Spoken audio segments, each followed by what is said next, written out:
Hey, Jules Blessed Vegan, and as always, welcome to my channel. And for those of you who are new, I know you can benefit.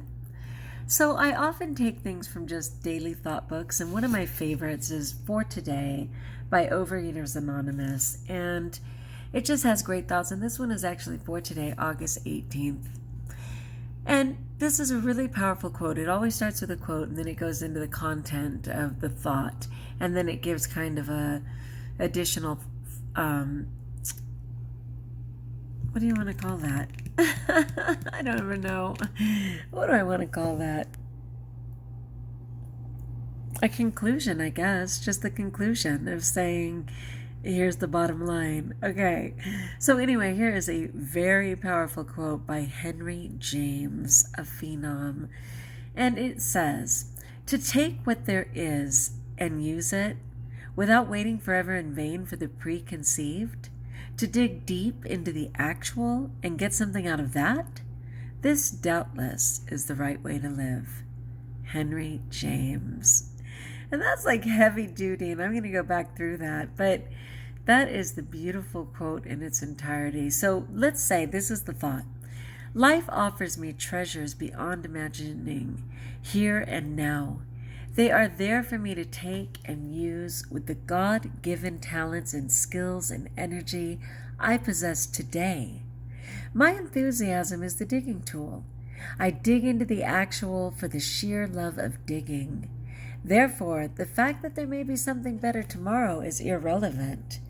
I will be here, digging into life and getting something out of it today. Nothing can beat that.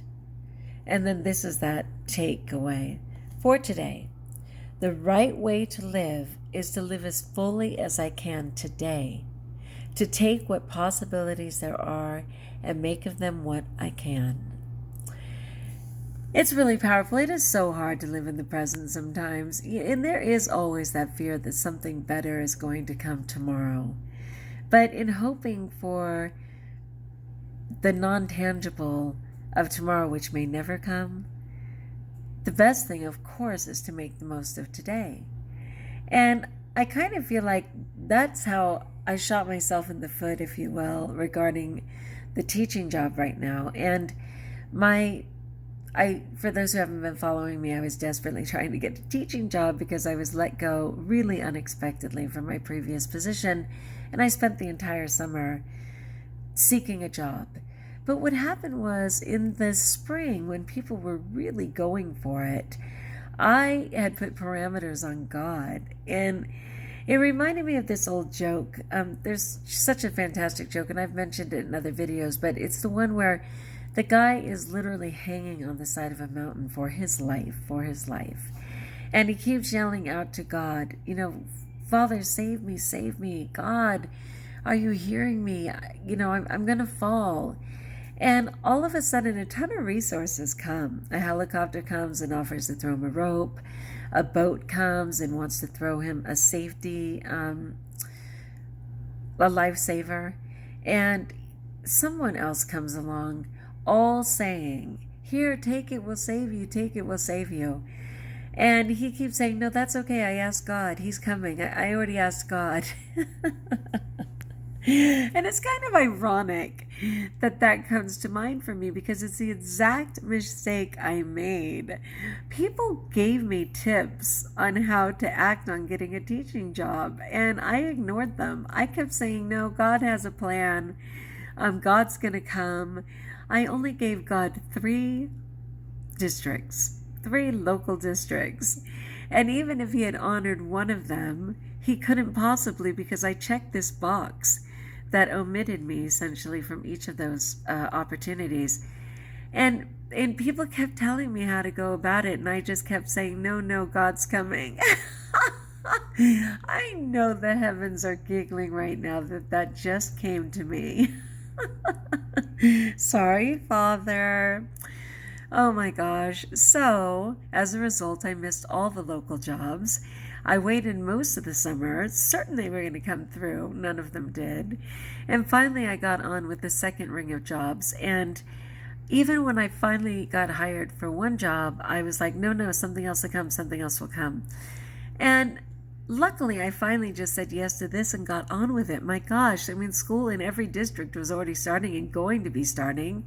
I had to just say yes. And even though I had another interview 2 days later, I dared to risk not taking that other interview. And some of it is a little difficult because I've been running into a couple of snags. But what I was hoping and imagining and preconceiving regarding that other district, I know nothing about. I don't know anything about that district. Is this one imperfect? Yeah, but they wanted me, right? Isn't that the difference? They wanted me. All right, so let's go back. So it says to take what there is and use it without waiting forever in vain for the preconceived. So all those images and things in your head, all the things that society has told you, all those preconceived thoughts, you're taking what you have now instead of waiting in vain for what might be.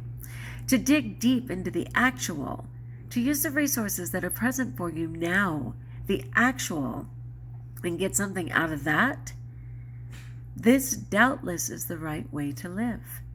Henry James. And I agree. It's not easy to do, but yes, to make the most of what is already present, what resources we have right now, has got to be the best way to live. No question.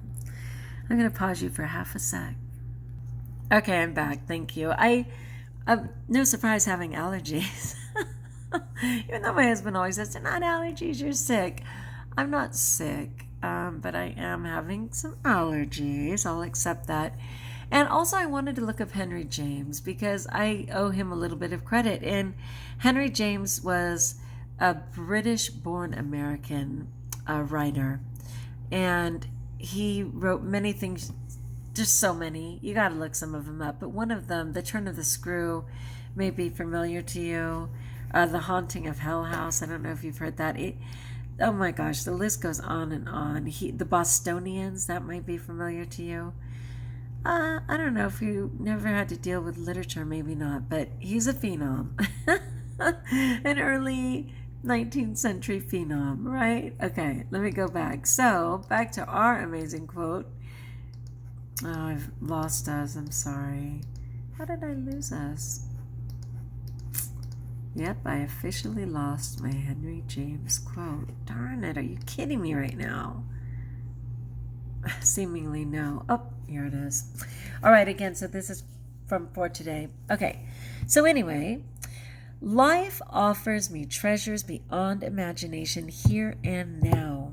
So that makes sense right there anyway, beyond imagination. The things that we are imagining might come true. Forget it. What is the reality and what are the resources around you right now? They are there for me to take and use with the God-given talents and skills and energy that I possess today. And this is another mistake that I made where I was thinking that I needed more education. How much can you possibly use? But I did have the grace to pull out of my doctorate program after a year, and maybe someday when my doctorate program is free because I'm an old lady and I'm saying, oh dear, I really need that doctorate program, darling. Can I still get that? I might go back. But I was like draining our bank accounts and building up student loans galore for something I didn't even have my passion in.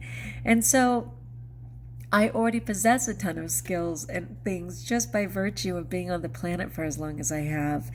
And I needed to know that. And then I love this. My enthusiasm is the digging tool. Again, having passion for what you love, that is the tool that will give you the desire to keep going for whatever it is. My enthusiasm is the digging tool. I dig into the stuff that's already here, for the sheer love of digging. That enthusiasm just keeps going. What am I so excited about? I have trouble figuring that out sometimes. But when someone sees me talking about what I love, like certainly my faith, I light up, right? Even health becoming my habit, I light up. And they just go, dang, you're so excited about that. Well, yeah, let me keep digging, right? Therefore, the fact that there may be something better tomorrow is irrelevant. Don't tell me about the potential for tomorrow. If I'm in love and excited about today, I will be here digging into life and getting something out of it today. Nothing can beat that. Oh my gosh, I so agree. So in my excitement right now, I would dare to argue that I enjoy exploring these quotes. So for today, the right way to live is to live as fully as I can today, to take what possibilities there are and make of them what I can. Amen. Amen. All right, my friends, that's the thought of the day. I have animals to do and homework and lessons to make, and I am on it. And I just pray that you chose wellness today and that you know, even if it was perfectly imperfect, you can do even better in the infinite tomorrow, presuming it comes. So like if you like, subscribe if you haven't, and until we talk again, know that you're blessed.